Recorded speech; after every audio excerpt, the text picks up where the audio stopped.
Mga kapatid, magandang araw. Sa araw na ito ay ang araw ng mga sabon, balde, at saka downy. So, sa araw na ito, mga kapatid, late nagising ang inyong kapatid dahil ang sarap ng tulog ko kagabi. So, kaya ngayon nagpapasalamat ako sa Panginoon dahil binigyan niya ako ng panibagong buhay, panibagong pag-asa. At pagkagising ko, mga kapatid, ay agad-agad na akong bumangon at umupo sa aking kama dahil gusto ko pang matulog pero hindi na pwede dahil anong oras na. So ayun na nga, tulala ang babae dahil iniisip ko ang Panginoon sa magandang buhay na ibinigay niya sa akin ngayon. So ayun na nga, agad na akong tumayo at tatalian ko pa sana yung buhok ko kaso biglang nawala ang pantali ng aking buhok, mga kapatid. Kaya hinanap ko pa siya kung saan saan pero nandyan lang pala siya sa aking harapan. Hoy, pero pasensyahan niyo muna mga kapatid kung mayroon man akong kulambo dyan sa aking kama dahil hindi ako makatulog kung wala ang kulambo. At pagkatapos ko pagtali ng aking buhok ay agad ko nang itinali din yung tina ko sa kwarto, and as you can see, sobrang init na sa labas. Tagal mo lang talagang gumising, kapatid.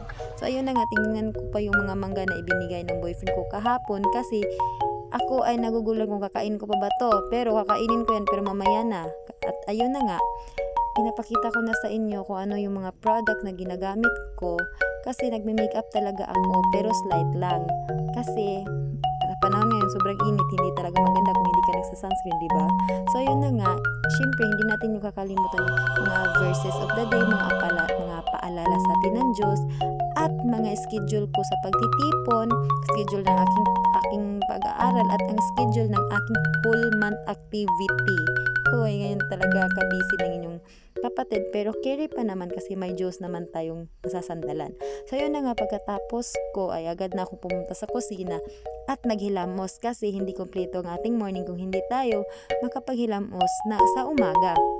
So ayun na nga, para fresh tayo sa bakbakan ng ating whole day gawain. Hoy, pagkatapos kong maghilamos ay agad akong kumuha ng baso at nilagyan ng mainit na tubig at lalagyan ko pa yan ng malamig na tubig kasi maligamgam na tubig instead of coffee.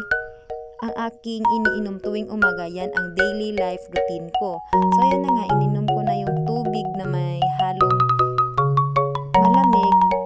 In short, maligamgam na tubig. So ayun na nga, iniinom ko na siya, guys.